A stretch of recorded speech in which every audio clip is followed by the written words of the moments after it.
Hi friends, ఈ వీడియోలో నేను మీకు పర్సంటేజెస్ చాప్టర్ నుంచి expenditure is equal to price into consumption అనే టాపిక్ మీద అసలు ఎక్స్పెండిచర్ అంటే ఏంటి, ప్రైస్ అంటే ఏంటి, కన్జంప్షన్ అంటే ఏంటి, ఎక్స్పెండిచర్ కి ప్రైస్ కి మధ్య డిఫరెన్స్ ఏంటి, expenditure is equal to price into consumption అసలు ఈ కాన్సెప్ట్ ఏంటి, ఈ మొత్తం కాన్సెప్ట్ మీద నేను మీకు డీటెయిల్ ఎక్స్ప్లెనేషన్ అయితే ఇవ్వబోతున్నాను. సో మనకి ఈ కాన్సెప్ట్ మీద ఎగ్జామ్ లో 4 టైప్స్ ఆఫ్ క్వశ్చన్స్ వచ్చే ఛాన్సెస్ ఉంది. మనకి ఎక్స్పెండిచర్ అడిగినప్పుడు మనం ఎలా సాల్వ్ చేయాలి, ప్రైస్ అడిగినప్పుడు, కన్సంప్షన్ అడిగినప్పుడు ఏ విధంగా మనం ఆన్సర్ అనేది చేయాలి అనే దాని గురించి డీటెయిల్ ఎక్స్ప్లెనేషన్ ఈ వీడియోలో నేను మీకు ఇస్తున్నాను. సో వీడియోని ఎక్కడా కూడా స్కిప్ చేయకుండా చూడండి. అండ్ మీకు నా వీడియో నచ్చితే లైక్ చేయండి. అండ్ ఇలాంటి మరిన్ని వీడియోస్ కోసం సబ్స్క్రైబ్ చేసుకోండి. ఇప్పుడు మనం లేట్ చేయకుండా వీడియోలోకి వెళ్దాం. ఫస్ట్ మనం ఎక్స్పెండిచర్ గురించి తెలుసుకుందాం. సపోజ్ నాకు 10,000 శాలరీ అనుకోండి. ఈ 10,000 లో నేను ఇంటి ఖర్చుల కోసం 8,000 వరకు నాకు ఖర్చు అవుతుంది. 10,000 శాలరీలో 8,000 నాకు హౌస్ ఎక్స్పెన్సెస్ అంటే ఇంటి ఖర్చుల కోసం ఖర్చు అవుతుంది. దీన్ని మనం ఎక్స్పెండిచర్ అంటాం. ఇంతవరకు నేను ఇంటి ఖర్చులు మొత్తానికి కూడా టోటల్ అమౌంట్ అన్నమాట. So 8,000 expenditure. నెక్స్ట్ ప్రైస్ అంటే ఏంటో చూద్దాం. ప్రైస్ అంటే సపోజ్ నేను ఒక వస్తువుని తీసుకోవడానికి వెళ్ళినప్పుడు ఆ వస్తువుకు ఉన్న ధర, ఆ వస్తువుకి వాళ్ళు చెప్పిన ధరని ప్రైస్ అంటాం. Next consumption. కన్సంప్షన్ అంటే క్వాంటిటీ. మనం ఎంత క్వాంటిటీ తీసుకుంటున్నాము, 5 kgs, 2 kgs, 3 kgs, 6 kgs ఎంతైనా కావచ్చు, అది మనం తీసుకునే క్వాంటిటీని కన్సంప్షన్ అంటాము. Next expenditure is equal to price into consumption. దీని గురించి ఎక్స్ప్లెయిన్ చేస్తాను. Expenditure is equal to price into consumption.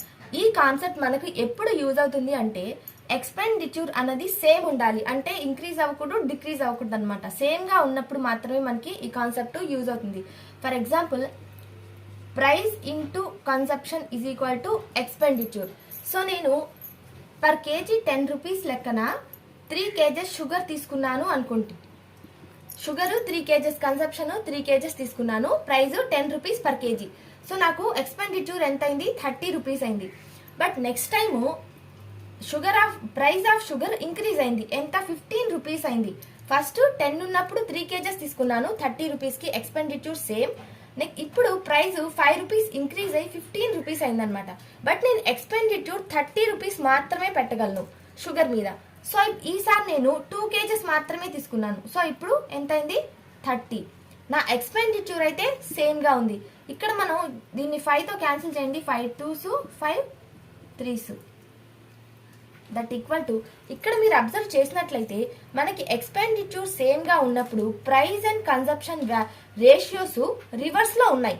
ఇక్కడ 2:3 ఈజ్ ఈక్వల్ టు 30 ఉంది. ఇక్కడ చూసుకుంటే 3:2 ఈజ్ ఈక్వల్ టు 30 ఉంది.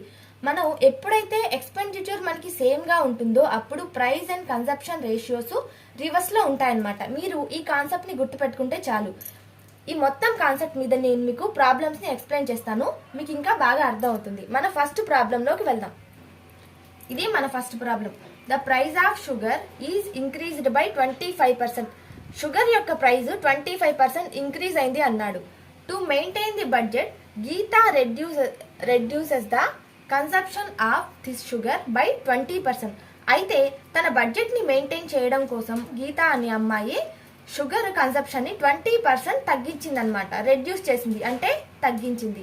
అయితే the increase in expenditure due to this sugar is, expenditure increase ఎంత అయింది అని చెప్పి మనకి క్వశ్చన్ లో అడుగుతున్నాడు. సో మనకు తెలిసిన కాన్సెప్ట్ ఏంటి, ప్రైస్, కన్సంప్షన్, ఎక్స్పెండిచర్. సో ఇది ఓల్డ్ వాల్యూ, ఇది న్యూ వాల్యూ. మనకి ప్రైస్ ఇంక్రీజ్ అవ్వక ముందు వాల్యూ, ప్రైస్ ఇంక్రీజ్ అయిన తర్వాత వాల్యూ. సో మనకి ప్రైస్ ఇంక్రీజ్ ఎంత అయింది అన్నాడు, 25%. And 25% is equal to 1/4. ఇందులో ఈ 4 అనేది ఇంక్రీజ్ అవ్వక ముందు వాల్యూ ప్లస్ 1 యాడ్ అయితే ఇది ఇంక్రీజ్ అయిన తర్వాత వాల్యూ. సో ఇక్కడ మనం ప్రైస్ 4, ఇది ఇంక్రీజ్ అవ్వక ముందు, ప్లస్ 1 యాడ్ అయింది అంటే 25% ఇంక్రీజ్ అయింది కాబట్టి ఇక్కడ 5. నెక్స్ట్ కన్సంప్షన్ 20% డిక్రీజ్ అయింది అన్నాడు. So 20% is equal to 1/5.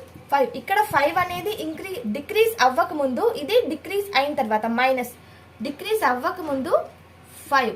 Next అది ప్రైస్ ఇంక్రీజ్ అయిన తర్వాత 4 kgs. ఫస్ట్ 5 kgs తీసుకునే వాళ్ళు షుగరు, నెక్స్ట్ ప్రైస్ ఇంక్రీజ్ అయినందువల్ల 4 kgs తీసుకుంటున్నారు. ఇప్పుడు ఎక్స్పెండిచర్ చూసుకుంటే 4 × 5 20, 4 × 5 20. షుగర్ ఇంక్రీజ్ అవ్వక ముందు అయిన తర్వాత రెండు టైమ్స్లో కూడా మనకి ఎక్స్పెండిచర్ అనేది సేమ్ ఉంది. సో 0% ఇంక్రీజ్ అనమాట. 0% ఇంక్రీజ్, ఎలాంటి ఇంక్రీజు లేదు, సేమ్గా ఉంది. ఇప్పుడు మనం నెక్స్ట్ క్వశ్చన్కి వెళ్దాం. ఇది మన next question. The price of movie tickets is increases by 50%. Movie tickets price 50% increase అయింది అన్నాడు. Number of visitors reduced by 20%. అయితే మూవీ చూసే వాళ్ళు 20% తగ్గిపోయారనమాట. Find the effect increase on income మీద ఎఫెక్ట్ ఎలా ఉంది, ఇంక్రీజ్ అయిందా డిక్రీజ్ అయిందా అని ఈ క్వశ్చన్లో కనుక్కోమంటున్నాడు. మీరు గమనించినట్లయితే ప్రీవియస్ క్వశ్చన్ ఈ క్వశ్చన్ రెండు కూడా మనకి ఎక్స్పెండిచర్ మీద ఇచ్చిన క్వశ్చన్స్. సో ఇప్పుడు మనకి తెలిసిన కాన్సెప్ట్ ఏంటి? Price, conception, expenditure, old value, new value. అంటే ఇది ఇంక్రీజ్ అవ్వక ముందు వాల్యూ, ఇంక్రీజ్ అయిన తర్వాత వాల్యూ. సో మనకి ప్రైస్ ఎంత ఇంక్రీజ్ అయింది అన్నాడు? 50% ఈజ్ ఈక్వల్ టు 1/2. అంటే ఇది ఇంక్రీజ్ అవ్వక ముందు ఫస్ట్, నెక్స్ట్ +1. ఇది ప్రైస్ అనేది ఇంక్రీజ్ అయిన తర్వాత. ఫస్ట్ మనకి 2 అనుకుంటే నెక్స్ట్ ఇంక్రీజ్ అయిన తర్వాత 3 అయింది. ఇప్పుడు కన్సప్షన్ చూసుకుంటే 20% అన్నాడు. 20% అంటే 1/5. ఇది ఇంక్రీజ్ అవ్వక ముందు 5 మంది వచ్చేవాళ్ళు మూవీ చూడడానికి, ఇంక్రీజ్ అయిన తర్వాత మైనస్ కాబట్టి 4 మెంబర్స్ మాత్రమే వస్తున్నారు. సో ఇప్పుడు ఎక్స్పెండిచర్ చూద్దాం. 2 × 5 10, 3 4 12.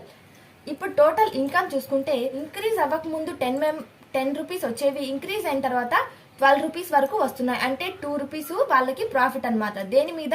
On 10 rupees. So 2/10 × 100 is equal to 20% income increased. 20% increased.